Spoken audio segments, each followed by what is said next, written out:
ci lii di DG SODAV tey ñu fas yéene waxtaane lu am solo lu jëm ci wàllum propriété intellectuelle déjà laata ñu xuus lumuf.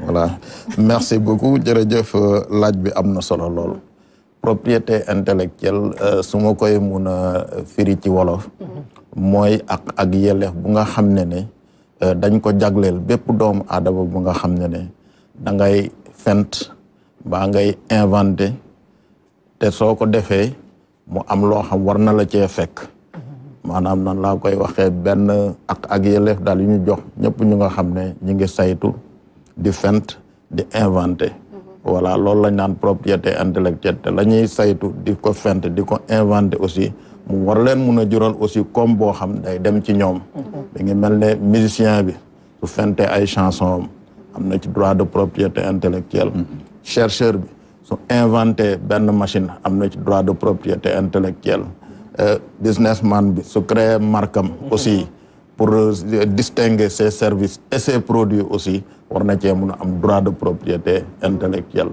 donc daal ce qui récompense le génie humain en quelque sorte voilà te it kenn amul sañ-sañ jël li nga moom doo ko jël looloo tax ma toftal ci nekk lépp lu waay xalaat fent ko saytu ko créé ko dafa am ak yelleef maanaam ay droit ay prérogatives yoo xam yoon daf ko ci toftofal ba nga xam ne nit amul sañ-sañu jël ko jëriñoo ko te laaju la ko parce que bu ko defee noonu daan mën na ko cee fekk réew mi moom bëri na lu ñuy jël ci fu jàmbur te waaw damay defar benn affaire ñëw jël waa réew bees lal ci suuf duma leen woo sax ni leen maa ngi jël lii duma leen yëgal mi ngi découvrir comme ñëpp rek exactement looloo tax d'ailleurs conférence su tey bii nii daf may permettre mu xaw cee xuus tuuti mu am solo te loolu da nga ko gis ci culture gis ko ci secteur yëpp ci sport bi nag da cee gën a bëri danañ ci ñëw ndax soo xoolee déjà lu ñuy gën a gis soo xoolee équipe nationale saa yu dem di kii maay yu muy def gars yi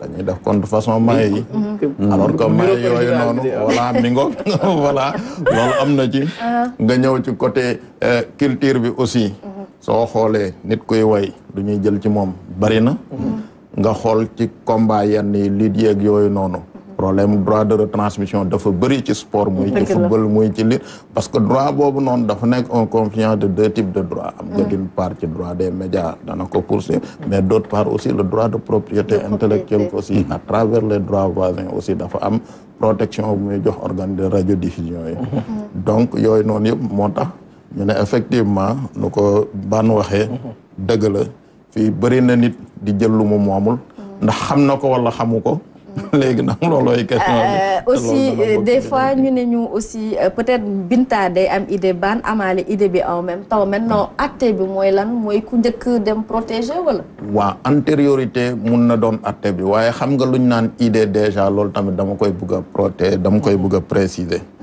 idée du loolu en réalité la propriété intellectuelle di protéger mais c'est l'expression matérielle de l'idée parce que idée bi soo xoolee ci ñun lu ñuy liggéey dañ naan ce sont des thèmes ce sont des champs vierges fu nga xam ku ne mun na cee cultiver ñun ñëpp mun nañ bokk idée mais xëy na suñ demee ba koy jëmal dañ koy jëmalee dana am wute mi ngi mel na ñu nekk classe professeur bi jox ñu benn sujet dañu dissertation mun nañ doon 30 élèves ci classe bi ci sujet boobu noonu da nga am 30 œuvres différentes dissertation bu nekk œuvre on parlera tous de la même chose voilà on parlera tous d'un même thème traiter le même sujet mais de manière très différente ku ci nekk ak na nga koy sentir na nga ko gisee na nga ko percevoir looloo tax ñu ne c'est l'expression matérielle de l'idée en réalité qui est protégée ñu jëm ci thème bi ñu ni rencontre Dakar wala balaa muy waaw ci loolu sax rencontre bi mooy thème mu Dakar mooy élaboration d'une stratégie nationale de la propriété intellectuelle dans le sport au Sénégal loo tax ñu yebale ko ci sport rek ci culture bi tamit moom gën na cee fës waaw xam nga en fait dafa am lu ko undu dañoo jubli ci Jeux olympiques de la jeunesse bu Dakar bi 2026 ñëpp gis nañ ne léegi sport aussi dafa doon vecteur économique bu am solo xëy na yeneen secteurs yi lu mel ne culture ak invention ak yooyu noonu yëpp gaa yàgg nañ ci def ay jéego di ci kii je pense que gisoon nañ ministre de l'enseignement supérieur et de la recherche demoon na benn salon indi ay kii pour les inventeurs donc aussi comme affaire daa bëri pàcc des fois aussi selon les circonstances il faut nga dem sport bi nag dafa doon vraiment loo xam ne aussi dafa doon benn kii économique bu am solo léegi. waaw parce que aussi soo xoolee source de revenu yu extraordinaire moo nekk ci sport. bëri nag fu muy jógee te yooyu noonu yëpp soo xoolee propriété intellectuelle moo ko wun ndax da nga ci fekk ay marque da nga ci fekk ay créativité côté artistique da nga ci fekk ay merchandising da nga ci fekk ay sponsoring donc da nga ci fekk les droits de retransmission. Voilà. Muy télé. Voilà. Même bu ñëw coupe du monde. Exactement. Gis ko jëndul benn image dem ni day teg par force. Voilà, exactement. Looloo tax nag ñu ne dafa jot aussi. Sénégal jéem a réfléchir nan lay mettre en place benn cadre réglementaire boo xam ne non seulement dana permettre une captation optimale de tous ces revenus là pour le profit du pays, mais également pour ñu mun ko gérer ba pare mun a aussi installer des règles équitables entre les différents acteurs du secteur au niveau du pays mais hors des frontières parce que aussi soo xoolee léegi captation yooyu noonu yëpp source yooyu noonu seen exploitation yematul ci biir dëkk bi parce que technologie moo dugg fu nekk dafa yaatu. voilà innovation da ngay dem ci yenn secteurs yi tel que la lutte wala yenn kii secteurs yu bëri des sports de combat sport collectif yi soo kii voilà yooyu noonu yow voilà le pay-per-view ngeen toog fii Sénégal di seetaan lu xew États-Unis Chine ak ñoom seen et de plus en plus nu ngay gisee dans le domaine du streaming wala kii des plateformes commencent à se spécialiser. Tout à fait. Parce que aussi ci loolu la ñu toll. Donc yooyu yëpp mooy undu nag vraiment il faut ñu réfléchir. xool Sénégal aussi nan lay tegee benn stratégie nationale nga xam ne yooyu yëpp dañ koy mën a gérer. Parce que aussi dans le domaine du sport question droit de propriété intellectuelle yi dafay continuer di poser avec acuité et suñu ko teelul jël noonu lay continuer ñuy am di perte lu bëri. te duñ ci am luñ ci war a am. alors que suñ ko encadré bu baax nu ko yeneen réew yi di defee. surtout je dirais outre-Atlantique nu ñuy def di ci mun a vraiment am koom-koom bu bëri di ko aar mu leen di jëriñ aussi dafa baax pour ñun ñu koy mën a def. balaa ñuy wéyal ci loolu sax dañu am ay artistes fii. SODAV liggéey bi naka la demee mbaa mi ngi dalal xelu gars yi.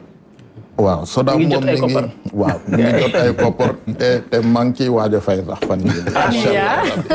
waaw soo xoolee mu nar a doon ñetteel bi ci at bi. et justement suñu waxee wàllum propriété intellectuelle yenn artistes yi dana leen soxal lool. ndax œuvre d'art yi ñu bëri amaana des fois vous êtes victime de ça. Oui, mais comme DG l'a si bien dit, SODAV mi ngi ciy def liggéey bu am solo. et ñu ngi doon wax sànq en coulisses ci communication parce que mu ko wax ni lii am ci SODAV wala Sénégal en général lu rafet bëri na. wala li nit ñi di def bëri na mais dañ ko war a wane fësal ko pour nit ñi gën a mën a comprendre. pour information bi mën a egg. SODAV depuis bi ñu jógee BSDA dem SODAV transition bi t'as vu depuis quelques années mais ñoom ñu ngi def liggéey bu am solo te comme ni mu ko waxee ñu ngi fay artistes yi quand même seen àq ak seen yelleef ñu ngi ciy bàyyi xel. le côté social aussi am na ci solo. te dañu am occasion aussi pour féliciter ko. pour par rapport ak liggéey bi muy def. et ñun tamit lépp suñu mbir la daal. ñu ngi wax sànq ñu ngi ci waxtaan ci communication. pour naka la ñu gën a mën a fësal liggéey SODAV. et je pense que comme ni mu ko waxee il faut juste ñu organiser ko. et bu ñu ko organiser et tout ça sera bien pour la culture en général. Absolument. waaw mais juste aussi pour que l'information puisse parvenir si ñëpp. Super. Parce que am na ñoo xamante ni seen degré de compréhension fu mu yem la. mais ñun ñi nga xamante ni yàgg nañ ak ñoom. xam nañ processus bi. te xam nañ impact bu muy def. tout à fait. et c'est juste que les artistes yëpp. ku ci nekk rek da nga si war a am accès ci information bi. pour mën a xam exactement. si ban canaux ngay jaar. pour mën a au moins mën a. voilà exactement. parfait liggéey bi mi ngi dox bu baax ci SODAV gars yi amuñu benn jafe-jafe. xam nga comme li ma bëri di wax rek ñu ngi sant yàlla. waaw day sant yàlla parce que lu ñuy wax xam nga unanimité amul. comme ñoom nuñ ko waxee. des fois y a des incompréhensions. yu nga xam ne causes yi mun na bëri. c'est vrai des fois aussi am na ñu nga xam peut-être que ne xëy na sont plus aussi dynamiques.